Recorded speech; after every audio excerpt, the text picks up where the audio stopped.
Brazil How far Rio de Janeiro का from Darul São है, Paulo? इसका नाम है सौ Rio पालो। de Janeiro?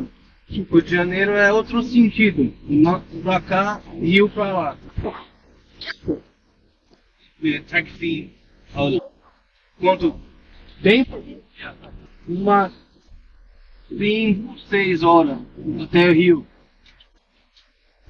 सौ पालो ब्राजील का दारुल, इसका दारुल मतलब सौ पालो है, लेकिन इसका सबसे बड़ा एयरपोर्ट ना नहीं सॉरी, इसका दारुल मतलब ब्राजीलिया है, ब्राजीलिया। और जो इसका बड़ा शहर है जैसे हमारा कराची है, तो वो इसका सौ पालो है जो मशहूर है। और ये बरे आजम अमेरिका में आता है।